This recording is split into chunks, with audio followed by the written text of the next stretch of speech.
I personally felt not physically, but most emotionally attracted to on the jury because he owned it. Everyone else was still in that phase where they were kind of like not sure what happened. But Jason, you really, when I got to the jury roundtable, you knew what was going on, and I think you had more just clarity than anyone else. Well, I appreciate that because that would have been the only time in the game I would have known what was going on. I always thought like I knew what was going on, but I don't know about clarity, so to speak, I guess, but I was just trying to decipher the fact that what had happened to me and what, kind of maybe what was about to happen throughout the game. So I don't know. I guess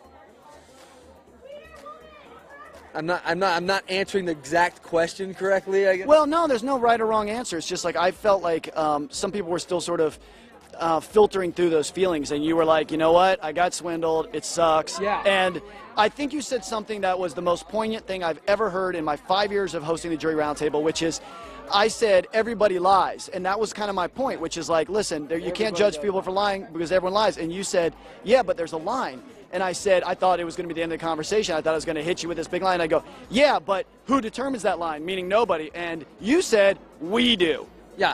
And and you did. Yeah, we did. We did absolutely determine what. And I mean, and you're right. Everybody does lie, and it's hypocritical to think that everybody doesn't lie. And it's almost impossible not to lie inside there because there are points where you are absolutely not allowed to tell what you're trying to do, especially in a head of household situation. So, yeah, lying absolutely is a part of that game. But this is even hypocritical. But it's the degree of a lie, I guess, that kind of pulls at your heartstrings. You guys really, you were really just verbose about how malicious Paul was. And that was what sort of turned you off at the end, because I think we can agree that he played a long game, obviously not the best game because he didn't have great jury management, but some things he did turned you guys off. Well, the thing that turned me off the most about Paul, because I'm telling you, I was a huge fan of Paul. Like, I mean, as a human. I mean, I didn't really know him. I didn't watch that much of the season. I knew he was on season 18, you know what I mean? And I watched him do the Dizzy Dog thing, but I didn't really know that much about the guy as a person. But I actually got to like him as a person inside the house. What turned me off about Paul was the fact of the degree of lies that he would go through. Like, he wouldn't just tell you a lie. He would tell you a lie, and then he'd be like, and then bring your friends and your family along too. You know, and then like not show up. So not only did it screw up your night, it screwed up your whole family's night type deal. And I just never understood, well, you could have just lied to me, but why did you have to lie to everybody else, right? So that was what really turned me off about Paul. But I mean, he's a good dude, and he was playing the game, and he did play a heck of a game, but got to watch that jury. He didn't have good jury management. This is the loudest plane ever. Can we hear that? Is that like a problem? I'm assuming that's a major problem. It's bad. Marcus says we're okay. All right. Marcus said we're good. So were you pleased? You were obviously pleased with the way things shook out tonight. I mean, I wasn't really pleased. You know what I mean? Because it was a tough decision, honestly. I mean, especially I even liked Paul's speech tonight because he broke down the things that he did, but there was holes in it. You know, like he's like, I won the HOH and I won vetoes. Well, you did win the vetoes, but sometimes the vetoes were almost staged in your favor. So. But that's still him playing the game, getting that stuff to iron out. So I was like, he really did do a lot, and you can't take that from him.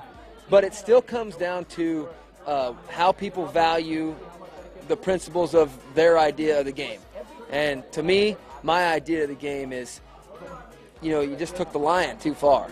And then you had an unlikely pairing with Alex. Like, that was kind of shocking. People didn't really see that coming, and as it sort of grew, it was a pretty powerful relationship. Yeah. When you left, though, you were hurt because you thought she stabbed you in the back. I absolutely did. And Alex, it was funny. She wanted to pair with me because I was tall, and she thought we could handle competition. You're like an average person, yeah. You and her together. Yeah, yeah. And so, but I wanted to pair with her because she was like a super fan and like understood the show. And I'm like, I don't really know anything about it, and I don't know what is about to happen. But I could use her brain, and we can use both of our athletic ability and just make a fierce competitive team. But I actually got to where, I really enjoyed Alex. she's a serious competitor on all aspects, all the way around. And it it was kind of awesome. I was really glad to have her. Well, no one could fault you for that because it could have easily been Paul and then you and Alex in the finale. So, I mean, no one, he clearly was, just sort of targeting showmances and dragging one along. Not that Christmas and Paul were together, but I mean, it's nothing wrong with that strategy because it could have gone either way with just the littlest bit of luck. Right, and it's not such a thing as it's maybe not showmances because Alex and I had like a no-mance. Paul, and Paul, he said from the beginning he wasn't going to get into a showmance or really a direct final two with anybody.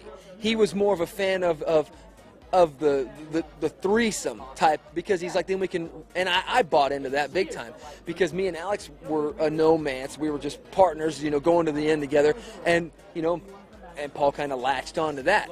He hopped in at the last moment there. Yeah, and he did, and it took me a little while to really kind of trust him, but then when I did, I was all in, just 100% all in. Well, it's not just you. He was clearly very good at that. What's next for you, Jason? Where do we see things going? What's going on with the career? You have a baby coming soon. Yeah.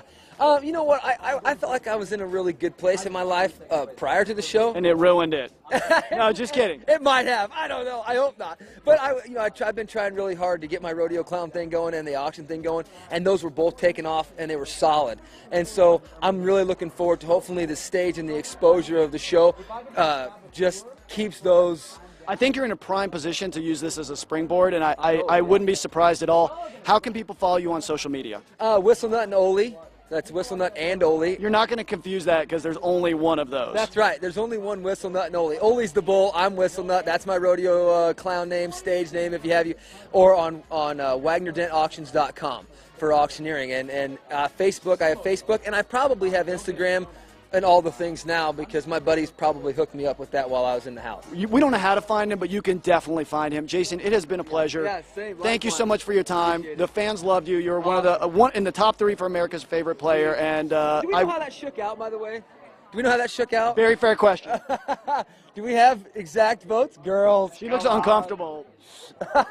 It must have been. I'm sure it was close. I'm sure it was close. They're like, well, your name was there. You got 2 votes, but that's fair enough.